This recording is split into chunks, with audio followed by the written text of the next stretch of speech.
എൻ്റെ എല്ലാ പ്രിയപ്പെട്ട കൂട്ടുകാർക്കും സ്മിതൂസ് വേൾഡിൻ്റെ പുതിയ വീഡിയോയിലേക്ക് സ്വാഗതം. ഇന്ന് വളരെ ടേസ്റ്റി ആയിട്ടുള്ള ഒരു നാടൻ ഒഴിച്ചുകറിയാണ് തയ്യാറാക്കുന്നത്. ഇപ്പം ചക്കയുടെ സീസണൊക്കെ ആണല്ലോ, അന്നേരം ചക്കക്കുരുവൊക്കെ ധാരാളമായി കിട്ടുന്ന സമയം തന്നെയാണ്. അതുകൊണ്ട് നമുക്ക് നല്ലൊരു നാടൻ ഒഴിച്ചുകറി തയ്യാറാക്കുന്നത് എങ്ങനെയാണെന്ന് നോക്കാം. ഈ ഒരു കറി തയ്യാറാക്കാനായിട്ട് ആദ്യം തന്നെ അടുപ്പത്തേക്ക് ഒരു മൺചട്ടി വെച്ച് കൊടുത്തിട്ടുണ്ട്. ഇതിലേക്ക് ഞാനൊരു 10 ചക്കക്കുരുവാണ് കഴുകി വൃത്തിയാക്കി അതിൻ്റെ തൊലിയെല്ലാം കളഞ്ഞ് ചെറിയ കഷ്ണങ്ങളായി മുറിച്ചിട്ട് കൊടുത്തിട്ടുണ്ട്. ഒരു ചക്കക്കുരു 4 ആക്കി മുറിച്ചെടുത്തിട്ടുണ്ട്.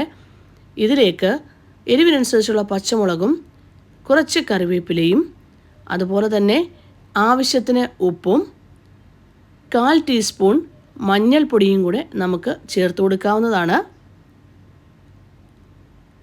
എന്നിട്ട് ഈ ചക്കക്കുരു വേവാൻ ആവശ്യമായിട്ടുള്ള വെള്ളം കൂടെ നമുക്ക് ചേർത്ത് കൊടുക്കാം. ഞാൻ ഏകദേശം 1 കപ്പോളം വെള്ളം ചേർത്ത് കൊടുത്തിട്ടുണ്ട്.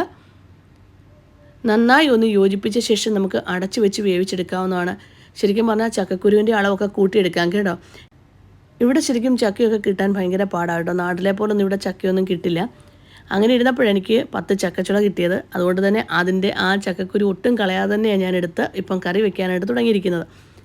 ഇനിയും ഇതിലേക്ക് ഒരു അരപ്പ് തയ്യാറാക്കണം. ചക്കക്കുരു അവിടെ നിന്ന് വേവുന്ന സമയം കൊണ്ട് തന്നെ നമുക്ക് 1 കപ്പ് തേങ്ങ ചിരകിയത് ഞാൻ മിക്സിയുടെ ജാറിലേക്ക് ഇട്ട് കൊടുത്തിട്ടുണ്ട്. അതിനോടൊപ്പം തന്നെ 1/2 ടീസ്പൂൺ ജീരകവും 1/2 ടീസ്പൂൺ മുളക് പൊടിയും ഒരു 4 5 കൊച്ചുള്ളിയും കൂടെ ഇതിലേക്ക് ഇട്ട് കൊടുക്കാവുന്നതാണ്. എന്നിട്ട് ആവശ്യത്തിന് വെള്ളവും ചേർത്ത് മയത്തിൽ നമുക്ക് അരച്ചെടുക്കാം. ഈ ഒരു സമയം കൊണ്ട് ചക്കക്കുരു 1/4 വേവോളവും ആയിട്ടുണ്ട്. ഇനി നമുക്കിതിലേക്ക് ചേർത്ത് കൊടുക്കേണ്ടത് മുരിങ്ങയ്ക്കയാണ്. ഞാൻ 2 മുരിങ്ങയ്ക്ക കഴുകി വൃത്തിയാക്കി നീളത്തിൽ അരിഞ്ഞതാണ് ചേർത്ത് കൊടുക്കുന്നത്. ശരിക്കും പറഞ്ഞാൽ ചക്കക്കുരുവിനെ തോപ്പിച്ചുള്ള ചക്കക്കുരു ഇവിടെ കിട്ടാൻ പാടാണെങ്കിൽ മുരിങ്ങയ്ക്ക ഇവിടെ ധാരാളമായി കിട്ടും കേട്ടോ. അതുകൊണ്ട് തന്നെ ഞാൻ പറഞ്ഞില്ലേ, നമുക്ക് എന്തൊക്കെയാണോ ഇഷ്ടം, ചക്കക്കുരു ആണെങ്കിൽ ചക്കക്കുരു കൂടുതലിടാം, മുരിങ്ങയ്ക്കയാണെങ്കിൽ മുരിങ്ങയ്ക്ക ഉപയോഗിക്കാവുന്നതാണ്. നമ്മുടെ ഇഷ്ടത്തിനനുസരിച്ച് ഇതിനകത്തെ കാര്യങ്ങൾ കൂട്ടുകയും കുറയ്ക്കുകയും ഒക്കെ ചെയ്യാം. ഞാൻ നല്ലതായിട്ടൊന്ന് യോജിപ്പിച്ചെടുത്തിട്ടുണ്ട്. എന്നിട്ട് വീണ്ടും ഞാൻ അടച്ചു വെച്ച് വേവിക്കുകയാണ്. ഇനി മുരിങ്ങയ്ക്ക ഒരു 1/4 വേവ് ആവുന്നിടം വരെ നമുക്കിതിനെ വേവിച്ചെടുക്കാം. വെള്ളം കുറവാണെങ്കിൽ കുറച്ചുകൂടെ വെള്ളം ചേർത്ത് കൊടുത്തോണേ. ഈ സമയത്ത് ഉപ്പുണ്ടോ നോക്കണം. ഉപ്പില്ലെങ്കിൽ കുറച്ചുകൂടെ ഉപ്പുകൂടെ ചേർത്ത് കൊടുത്ത് വേണം വേവിച്ചെടുക്കാൻ. ഇപ്പോൾ മുരിങ്ങയ്ക്കയും നമുക്ക് ഏകദേശം 1/4 വേവോളം ആയിട്ടുണ്ട്. ഇത്രയും കാര്യങ്ങൾ കഴിഞ്ഞ് കഴിഞ്ഞാൽ ഇനി നമുക്ക് 2 കാര്യങ്ങളും കൂടെ ഇതിനകത്ത് ചേർത്ത് കൊടുത്ത് വേണം ഈ ഒരു കറി തയ്യാറാക്കിയെടുക്കാൻ. അതായത് പുളിക്കനുസരിച്ചുള്ള മാങ്ങയാണ് ഞാൻ ചേർത്ത് കൊടുക്കുന്നത്. മാങ്ങ എന്തുമാത്രം വേണം, നമുക്ക് എന്തുമാത്രം പുളി വേണം, അതിനനുസരിച്ചുള്ള മാങ്ങ നമുക്ക് ചേർത്ത് കൊടുക്കാവുന്നതാണ്. എന്നിട്ട് ഇനി ഇതിലേക്ക് നമുക്ക് ചേർത്ത് കൊടുക്കാനുള്ളത് ഈ മുരിങ്ങയ്ക്കൊക്കെ പോലെ തന്നെ പ്രധാനപ്പെട്ട ഒന്നുകൂടിയാണ് ഉണക്കമീൻ. ഞാൻ ചക്കക്കുരുവിൻ്റെ കാര്യം പറഞ്ഞ പോലെ ഇവിടെ കുറച്ച് ഉണക്കമീൻ മാത്രമേ ഇരിപ്പുള്ളായിരുന്നു. അതാണ് ഞാൻ ചേർത്ത് കൊടുത്തിരിക്കുന്നത്. ആദ്യം ഉണക്കമീൻ എടുത്ത് വെള്ളത്തിലിടണം. അതിൻ്റെ അകത്തെ ഉപ്പൊക്കെ കുറച്ച് കളഞ്ഞിട്ട് കഴുകി വൃത്തിയാക്കി അതിന് നമുക്ക് ഈ ഒരു കറിയിലേക്ക് ഇട്ട് കൊടുക്കാം. ഇനി എന്നിട്ട് വീണ്ടും നമുക്ക് അടച്ചു വെച്ച് വേവിക്കാവുന്നതാണ്. അതുപോലെ തന്നെ ഉണക്കമീൻ കുറച്ചുകൂടെ ചേർത്ത് കൊടുക്കണേ. ഞാൻ പറഞ്ഞല്ലേ, ഇവിടെ കുറച്ച് മാത്രമേ ഇരിപ്പുള്ളായിരുന്നു, അതുകൊണ്ടാണ് ഞാൻ അത്രയും മാത്രം ആക്കിയത്. നല്ല 1 2 കഷ്ണം ഉണക്കമീൻ ഇതിലേക്ക് ചേർത്ത് കൊടുക്കാവുന്നതാണ്. അല്ലെങ്കിൽ ഈ നെത്തോലി ടൈപ്പ് ആണെങ്കിൽ ഒരു 10 15 എണ്ണം ചേർത്ത് കൊടുക്കാം. ഇപ്പോൾ നമ്മൾ ഇട്ട് കൊടുത്ത മുരിങ്ങയ്ക്കയും ചക്കക്കുരു, മാങ്ങ, ഉണക്കമീൻ ഇതെല്ലാം നന്നായിട്ട് വെന്ത് വന്നിട്ടുണ്ട് കേട്ടോ. ആ കറിയൊക്കെ ഒന്ന് കുറുകി വന്നിട്ടുണ്ട്. ശരിക്കും പറഞ്ഞാൽ ഇതെല്ലാം നല്ലതായിട്ട് വെന്ത് നമ്മൾ ഒഴിച്ചു കൊടുത്ത ആ വെള്ളമൊക്കെ നന്നായിട്ട് കുറുകിയ ശേഷം മാത്രമേ അരപ്പ് ഒഴിച്ചു കൊടുക്കാവേ. ഇല്ലെങ്കിൽ നമ്മൾ കറിക്ക് വിചാരിച്ചത്ര ടേസ്റ്റ് ആകില്ല, ഒരുപാട് അങ്ങ് ലൂസായിട്ട് കറി ഇരിക്കും.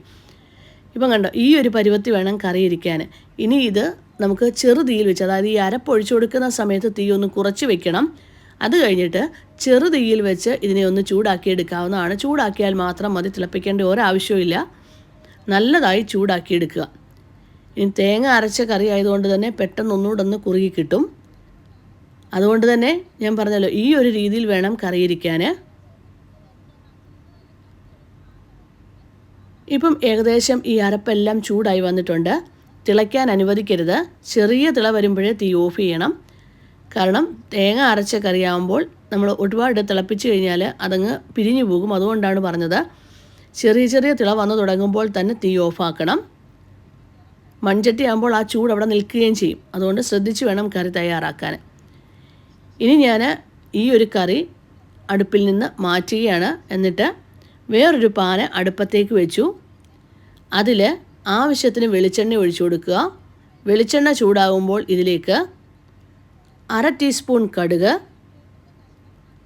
കടുക് പൊട്ടിത്തുടങ്ങുന്ന സമയത്ത് തന്നെ നമുക്ക് ഇതിലേക്ക് കുറച്ച് കറിവേപ്പിലയും കൂടെ ചേർത്ത് കൊടുക്കണം. പേടിയുള്ളവരാണെങ്കിൽ കുറച്ച് മാറി നിന്ന് മാത്രം കറിവേപ്പില ചേർത്ത് കൊടുത്താൽ മതി. ഇതിലേക്ക് ഇനിയും ചേർത്ത് കൊടുക്കേണ്ടത് 1/4 ടീസ്പൂൺ ജീരകം, ഒരു 4-5 കൊച്ചുള്ളി അരിഞ്ഞത്, അല്ലെങ്കിൽ സവാള ഒരു ചെറിയ കഷ്ണം അരിഞ്ഞതാണ് ചേർത്ത് കൊടുത്തിരിക്കുന്നത്.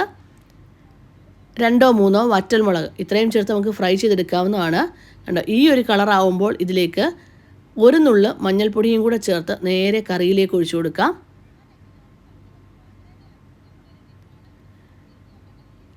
കറിയിലേക്ക് ഒഴിച്ചു കൊടുത്ത് ഒരു 5 മിനിറ്റ് നേരം ഒന്ന് അടച്ചു വെച്ചിരിക്കണേ. അത് കഴിഞ്ഞിട്ട് നമുക്കിതിനെ യോജിപ്പിച്ചെടുക്കാവുന്നതാണ്. ശരിക്കും പറഞ്ഞാൽ വളരെ ടേസ്റ്റി ആയിട്ടുള്ളൊരു കറി തന്നെയാണ് കേട്ടോ. ഞാൻ മുമ്പേ പറഞ്ഞല്ലോ, ഇതിനകത്ത് ഉണക്കമീൻ, അതുപോലെ തന്നെ മുരിങ്ങയ്ക്ക, ചക്കക്കുരു, ഇതിൻ്റെ എല്ലാം അളവ് നമുക്കിഷ്ടമുള്ള പോലെ കൂട്ടുകയും കുറയ്ക്കുകയൊക്കെ ചെയ്യാം. ഒരു 5-6 പേർക്ക് കഴിക്കാവുന്ന അല്ലെങ്കിൽ കൂട്ടാവുന്ന ഒരു കറിയുടെ റെസിപ്പി തന്നെയാണ്.